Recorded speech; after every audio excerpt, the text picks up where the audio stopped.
আজকে সকালবেলা আমরা একটা অভিযোগ পাই যে এখানে কিছু ব্যালট পেপার বাইরে চলে গেছে, এরকম কিছু তথ্য আমরা পাই। আর সেই তথ্য পাওয়ার পর আমরা এখানটাতে আসি, আমরা আমাদের স্বাভাবিক কার্যক্রম পরিচালনা করি। এর মাঝখানে আমরা জানতে পারি যে একজন লোক বেশ কিছু ব্যালট পেপার নিয়ে আসছে। আমরা তাকে ফলো করি এবং আমরা গোপনে অনুসন্ধান করে দেখতে পাই যে সে ব্যালট পেপার নিয়ে 600 ব্যালট পেপার সে প্রিজাইডিং অফিসারের কাছে জমা দিচ্ছে।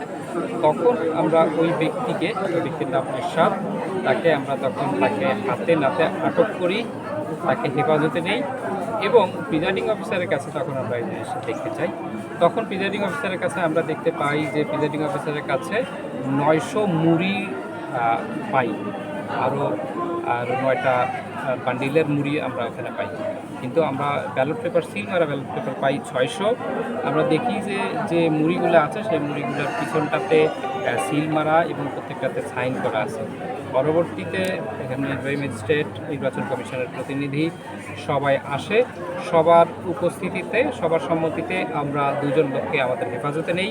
এর মধ্যে প্রিজাইডিং অফিসারকে আমরা আমাদের হেফাজতে নেই এবং ওই এজেন্টকে আমরা আমাদের হেফাজতে নেই। তাদেরকে জিজ্ঞাসাবাদ করি।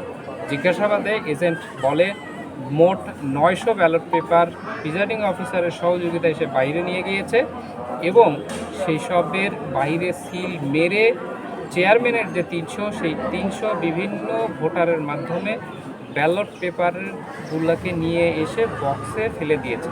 আর বাকি যে 600, সেই 600 নিয়ে প্রিজাইডিং অফিসারের কাছে দিতে এসেছে। তারপর সে আমাদের কাছে এই ঘটনাটা স্বীকার করে। আমরা তাদেরকে হেফাজতে নেই। নির্বাচন কমিশনের যে সিদ্ধান্ত, সেই সিদ্ধান্ত অনুযায়ী আইনগত ব্যবস্থা গ্রহণ করা হবে। আপাতত প্রিজাইডিং অফিসার এবং এখানকার একজন এজেন্ট, এই 2জন আমাদের হেফাজতে আছে।